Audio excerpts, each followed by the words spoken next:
meant to be. Today's guest is Dr. Daniel Held, but I'm just going to call him Dan because, we're both fellow Jewish educators and we're just not that formal. Dan is the executive director of UJA Federation Toronto's Koschitsky Center for Jewish Education. It's got a much longer name, but the important thing is that he's all about Jewish education, and that, of course, is going to be today's topic. Dan, let's just jump right in. Everything about education, whether it's secular education, Jewish education, university education, informal education, everything's been turned upside down as a result of the pandemic. What are the issues that the Koschitsky Center is addressing? What are you seeing out in the field? Mm-hmm. Let's start with that, and then we'll go from there. Great. I would modify your question just slightly to say it's not that everything has been turned upside down. I think it's everything is continuing to be turned upside down. And we just continue to turn this jar of sand around and around and around as we learn new things. We learn new things about education. We learn new things about kids. We learn new things about the Jewish community. And we learn new things about the virus and the pandemic and how best to manage it. So I think, every day is a new adventure, I say quite often. I think my kids are now have that drilled into them, and it really is. It isn't the best of times, but it's certainly a new adventure today. I think in the very early days of this pandemic, going back to January and February, much of our work was around health and safety in schools, in youth movements, in schools. Like, how do we make sure that we can keep our institutions open? And what do we need to do? We learned a lot of lessons from SARS about passing a Torah around on a Shabbat morning and not doing that. But those lessons extend everywhere throughout much of our work. Sports leagues in schools, when do we go on field trips? That was until mid-March. In mid-March, we made the decision together with government to pause most of our in-person things. I could say the same thing about schools, but also our day schools and our supplementary schools, and pivot towards distance learning. And I think at that point, our work became around two things. One was around the new pedagogy of distance learning, which I think is different than today's pedagogy. So that is when everyone is at home, and including the teacher, and no one is in the classroom. And we started focusing on that and how to do that well. We're really blessed that our day schools did incredibly well in that transition. And I'd say, for better or worse, significantly better than the public school system was able to do. What do you think were the top three, not skill set, but the top three practices that, in that kind of distance learning environment, what are the top three practices that led to the day school success? So I actually just want to give a top one, which is community. Community is critical. Community is what ushers us through moments like this. As much as I think my kids learned between, March and June in math and in Parsha and in reading, I think the most important thing for them was having a community of kids and teachers in their class who were able to shepherd them through very difficult times. And community came out in lots of different respects. So in addition to their Zoom classrooms and being in regular conversation with their teachers and their friends, my kid who was in kindergarten at the time, her teachers drove around before Shavuot and did a parade. My kid who was in grade 2 at the time got a phone call once every couple of weeks, like a one-on-one phone call from her teacher to check in and see how she was doing. The WhatsApp group of the parents who were talking about, what they were facing with their kids, how to log in the class, how to help honor the teachers and to send them gifts. That sense of community, I think, was the most important thing. There are important things to say about pedagogy, which I'm not underplaying, about how to teach online and using Google Classroom and using these different formats. But I think the most important thing was the community that was built and that we had before the pandemic and was able to continue through those very difficult months. And do we know? You said that we did that better than the secular communities. Do we know that for sure? What are the markers by which we would measure that? So I should say, I'm cautious about saying that, but there is this sense of really deep valuing of Jewish day schools that is going on right now, and I'd say that coupled with an incredible emphasis in this community around affordability. So UJ's emergency campaign raised significant dollars for emergency scholarships, families who are really hurting, who lost their job, who took a reduction in income, and was able to say to those families, don't worry, we will make sure that you can afford to be in school next year. So I think those two things coupled together meant that for the first time in 17 years, enrollment in our Jewish day schools has increased this year. There are 260 more kids in our non-Orthodox day schools this year than there were last year. That's about a 5.5% increase. So that's about more than just keeping kids in then. What are the factors that went into the increase this year? So I think there are two things. One is day schools are seen as a place that can offer a consistent education, a deep community that can help kids through these very difficult times and offer continuing education and the social emotional learning that goes along with that. And two is we address the issue of affordability. For years before that, for the 17 years before that, there were families who just raised their hand and said, I can't afford it, I can't make ends meet. And this year with those emergency scholarships, we were able to say to families, we will make sure that you can afford day school this year. So I think those two things, the high perceived value of a really high quality education that can pivot in moments of crisis and having the affordability to make sure that families can send their kids. So the affordability issue is an issue even before COVID.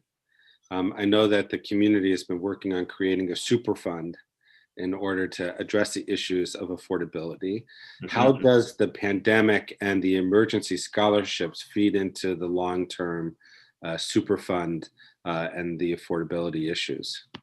So it's a clear demonstration that this is the issue facing the community. It is a clear indication that there are families who desperately want a Jewish education, but simply cannot afford it. I think that's like, we've been working on this we run a series of pilots, most notably the Tannenbaum Chat Affordability Initiative a few years ago, where increase in grade 9 has now gone from 175 students to 320 by dealing with the issue of affordability. We know we need to do the same thing for the elementary schools. And this is another proof of concept to say, if we can tackle the issue of affordability, we can steer the ship in the right direction and secure a stronger future for our community. So in other words, money really can solve this problem. I don't think the answer is yes, money and the right strategy, right? Like, we aren't just going to throw money against the wall, but like money with a strategy that also deals with the educational excellence and also deals with the financial structures of schools. That kind of strategy, like we saw at Tannenbaum Chat, applying that to the elementary schools will turn the ship around. And it's exciting to see that there are people who are really, working with us to move this forward. We need more of them, and that will change the future of our community. How many kids? What are the number of kids that are in the GTA that would consider non-Orthodox day schools, and what's the percentage that are actually attending now? Good. There are 2,300 Jewish kids per age cohort. So 2,300, roughly 2,300 1-year-olds, 2,300 6-year-olds, 2,300 12-year-olds, etc. That number goes up and down a tiny bit, but like not significantly. There are 10,000 kids in Jewish day school in Toronto. That includes all schools. That means that about a third of elementary age Jewish kids are in Jewish day school, and about a quarter of high school age Jewish kids in Jewish day school. Just to put that in context, when I say a third of Jewish kids, in America, you're talking about somewhere between 6 and 8 or 6 and 10% of kids being in Jewish day school. So day school has significant weight here, and we're blessed by an incredibly strong system. One of the reasons we have the strength of that system is because our non-Orthodox day schools are so powerful. A 1,200 kid Bialik, a 900 kid Associated, a 600 kid Leo Beck, RHA, like these are big, big schools. In Toronto, 50% of kids who are in Jewish day school are in non-Orthodox schools. In America, you're talking about between 10 and 20% of all kids in Jewish day schools being non-Orthodox schools.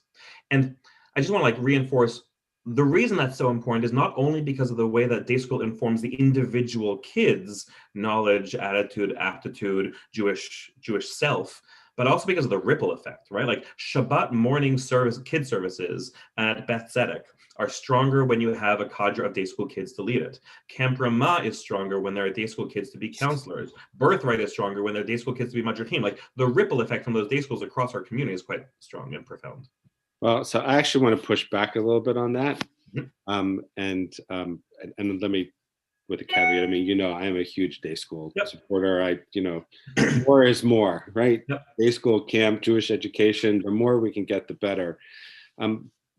But one of the things I've noticed in my career in the last 15 years is that it's getting increasingly harder and harder to get day schools involved in day school students and families involved in religious activities. And very often what you hear is like, I'm Jewish 5 days a week. It's like, I need a day off. And then you also hear sometimes the same thing on the summer. It's like, I'm Jewish during the school year. I need to do something else in the summer, and not necessarily Jewish camp. What are some of the strategies that you've seen that are successful in having, you know, the progressive day schools do a good job in Jewish culture, Israel education, Zionism, Jewish history, Hebrew, and so forth. But there's a real challenge in translating that to a more religious identity and series of practices. What do you see that's working? What advice would you have for like us at Bet Tzedek to do a better job of engaging that cohort? So firstly, I think there is no one silver bullet in Jewish education. Like every piece of research says that it is multiple high impact Jewish experiences that shape the Jewish neshama into having the agency to lead a Jewish life and lead the Jewish community to the future. I don't believe it is just about day school. I don't believe it's just about camp. I don't believe it's just about synagogue. I don't believe it's just about the family. It's about all of those together. And when I look at the landscape of Jewish education in the 20th and 21st century, as if the year 2000 was some kind of dividing line, which it isn't, my sense is we spent a good part of the 20th century building the institutions where we could, using air quotes, outsource Jewish education, right? We built synagogues, we built day schools, we built camps, we built JCCs, we built supplementary schools, we built all these things where someone would serve as that educator, right? And I think you're right, to some degree that meant that like, I sent education out there, which deeply concerns me. I think what we've started to see in the early years of the 21st century, and it's not fair to like, judge a century by this, what we've seen is the start of things like One Table in Honeymoon Israel and the Jewish Grandparents Network and PJ Library, which are all designed to in-source Jewish education, to make the home the locus of identity formation. And I believe that is critical. And I think that's especially brought into focus during the pandemic when we can't go to so many of these things, right? Or it's more difficult to go to some of these things. The more we can do to make the home that center of Jewish identity formation and to empower parents and grandparents to do that, I think the stronger off we'll be. And I just know like one example that comes to mind is around PJ Library. PJ Library originally just sent books home, right? Now what you see is with every PJ Library book, there's a flap on each side of the book, which gives like sort of Cole's notes. That's a very Canadian thing. Cliff notes for parents. I know both of them. You're bilingual, it's good. But gives parents both some content behind it and some questions to ask and an activity to do and extends the book beyond the book. And I think we need to continue doing more and more of that kind of work to make sure that the home becomes that. And PJ Library has also been sending activities home, right? Like yesterday, we got a new tzedakah jar for my 4-year-old. We've been playing with this family tree game that PJ sent us. The more and more we can do to empower parents to be those educators, I think the stronger off we will all be. So let's talk now then about congregational learning. Which has been in decline for decades already. And I know for us at Bet Tzedek in particular, the pandemic has basically solidified that decline. If we were to take those same principles that you're talking about empowering students and empowering families, what are some of the ways in which the Koschitsky Center for Education is thinking about that in terms of supplemental congregational education? And what are the ways in which Bet Tzedek perhaps could be a lab? We're basically having the private conversation that we need to have publicly right now. So we might as well just have it. It's like, how can we blow the thing up and make it better? So I want to say three things. I want to talk about like the big picture. I want to talk about this moment, and then I want to talk about the future in a post-pandemic era. So the big picture is, I think, nomenclature is important, but it also like we can get stuck in it.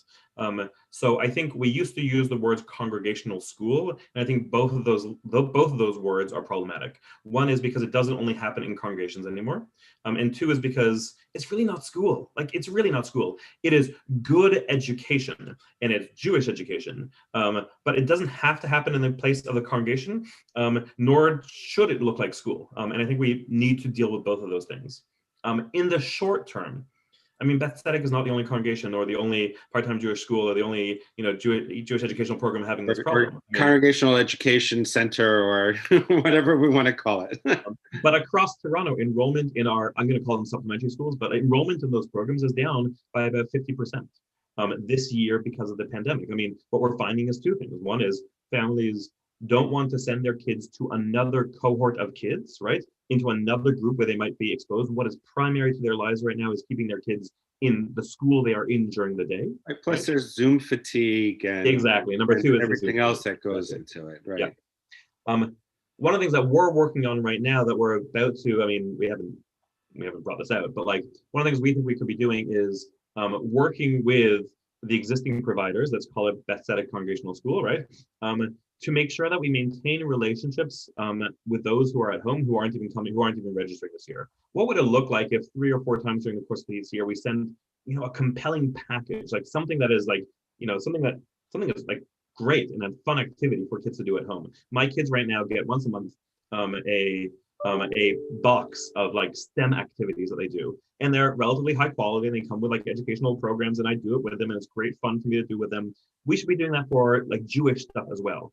Hanukkah is the obvious one, but it's pretty soon, right? Like we could send, Chanukiot to be built and dreidels to be built, things like that, but like that's pretty soon. Let's think about like what is the enduring Seder plate and conversation that happens around that, right? What should we be doing for Yom Ha'atzmaut and for Israel? What should we be doing for Tu B'Shvat? Like, and it doesn't have to be.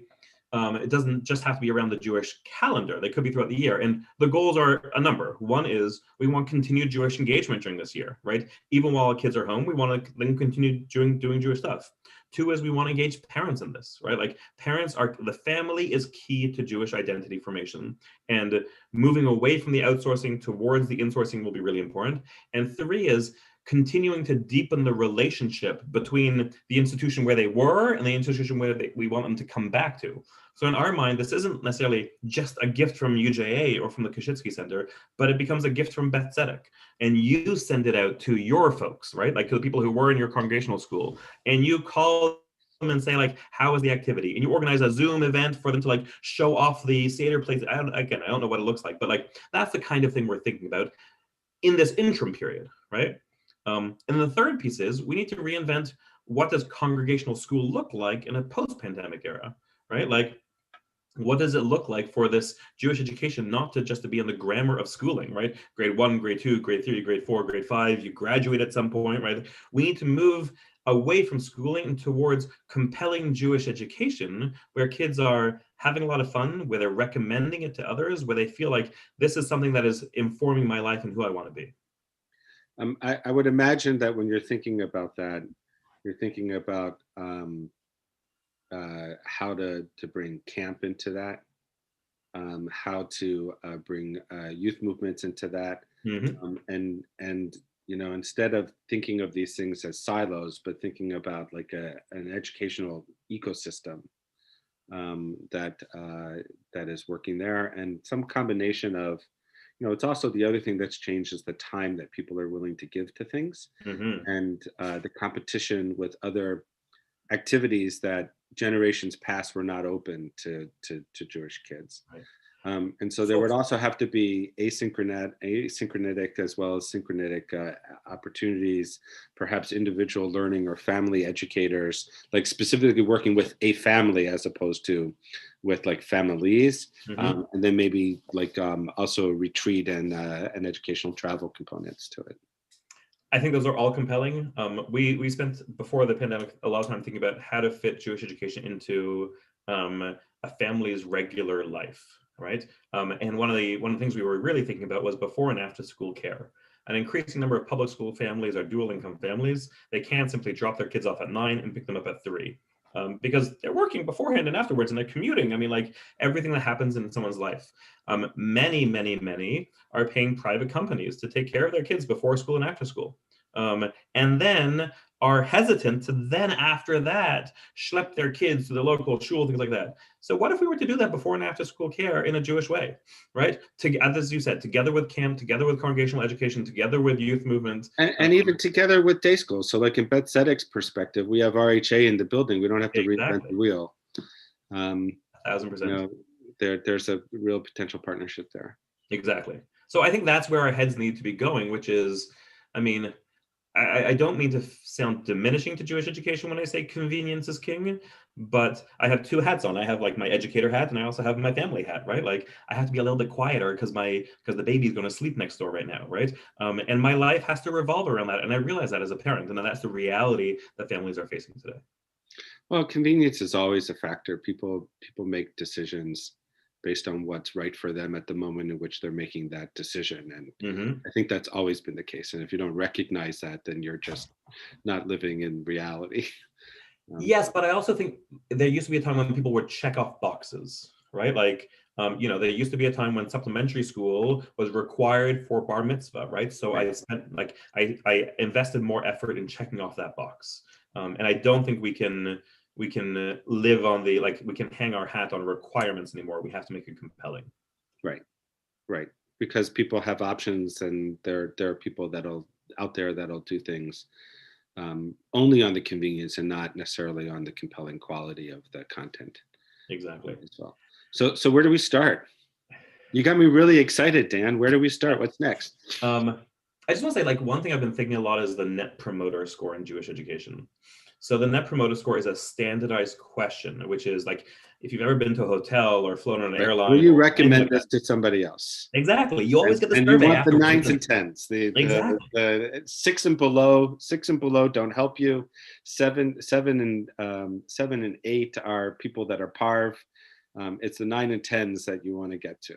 Exactly. And we need to be doing that for Jewish education too. Not because Jewish education needs to be driven by the consumer and we shouldn't, you and I and others as educators shouldn't have any educational weight behind it, but because 75% of day school applicants, and certainly even more so of supplementary school applicants, come about because of word of mouth. Because someone has said, hey, I love this place. Have you thought about it? And we need to be using that as a benchmark to understand what is it that is making people promoters and detractors, and to use that kind of analysis to hone the kind of work we do and the ways that we operate. Well, I mean, I think there's a difference between market Judaism and marketing Judaism. Yes. And so the Net Promoter Score helps you to market Judaism. Exactly. And if you have more detractors than you have promoters, and it tells you that there's something not right about the content that you're providing because people aren't finding it compelling. And it's not just about content. It's also about your communications, right? Communications experience, right? Right, community, it's possible that the content is just fine, but we should be offering something to parents so that when they drop their kids off on a Sunday morning, they have something to do while they're waiting. Or it could be that we need to communicate more regularly so they can have a conversation with their kids around the Shabbat. There are lots of things that there could be, but we need to understand what will make them promoters and not detractors. And then, but it's also a question of resources. So, the notion of co-branding resources is very helpful because, I'll use Beth Tzedek as an example. We know that I think the number is 60% of our kids through grade 8 go to day school, and then it drops to 50%. So there's a lot of our, that's a huge number. It's double what the national average is for Canada and triple what it is in the US. Mm-hmm. But what that means is that the supplemental school has fewer resources because there's fewer kids that are there. Mm-hmm. And so, it's difficult for us. It would be difficult for Beth Tzedek to create the kind of content that's going home every Shabbos for people to have something around the Shabbos table. But if there was something that was community based in that, for which Beth Tzedek would be able to participate with, as would other communities. And so it'd be able to, truly be communal in terms of a co-created content and messaging. That would be helpful. Because then we could push it. We can push it out and don't have to own or create all the content. Yeah, which becomes difficult. I couldn't agree with you more. That's very much our thinking about these boxes. We know that one of the challenges we've seen over the last number of years in supplementary education is that there are fewer and fewer full-time people working in the field and more part-time. And that's both the directors, the principals, and it's also the teachers, right? We have about 10,000 kids in Jewish day schools at about 20 schools across the city, about 3,500 kids in good times, like last year, about 3,500 kids in supplementary school with 30 plus different programs, right? Like the numbers don't even out in terms of the allocation of human resources. And that's really challenging, which means that while in the past we felt that we are each idiosyncratic, and we each need to have our own curriculum and our own sort of, gader, our own fence around it, to hold on to the relationships, to teach the way we want to be. In truth, like we're all striving towards the same end goal. And the more we can collaborate and share resources and share planning, the stronger off the system will be.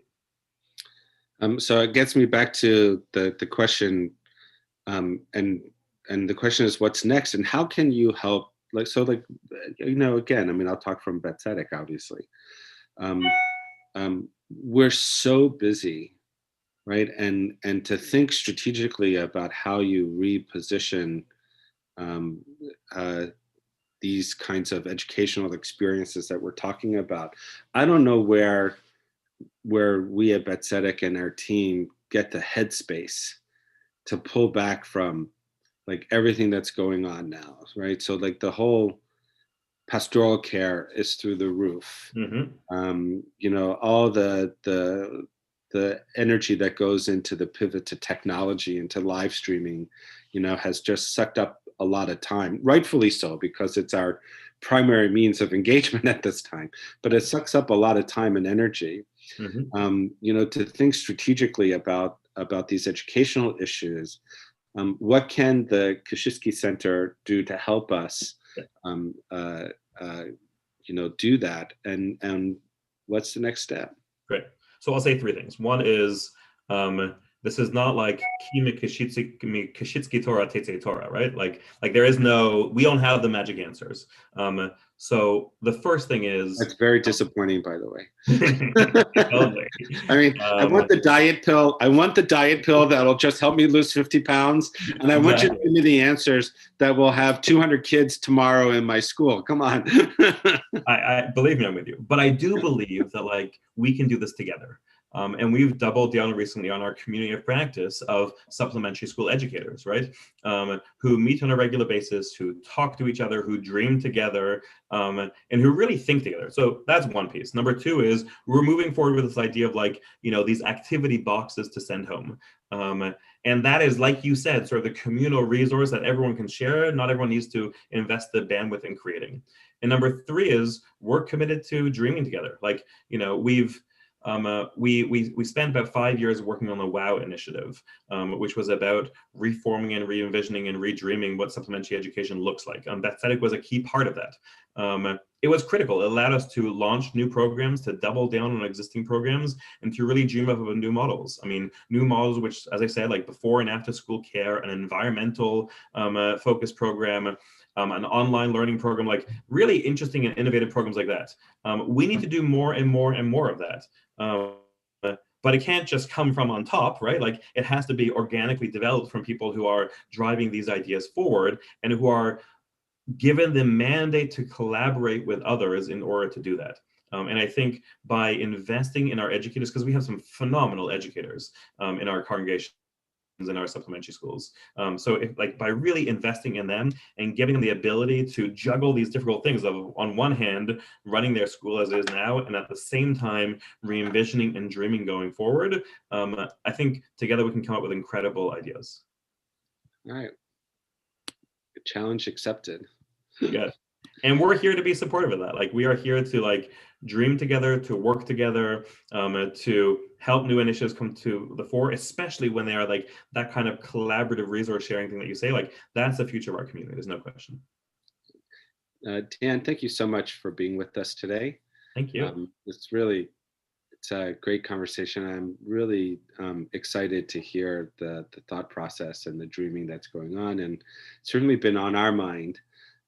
We have to, find the headspace and the leadership space to put some human resources behind these kinds of things. But Mhm. certainly at Bet Tzedek, we are committed to high quality Jewish educational experiences for people at every age and stage.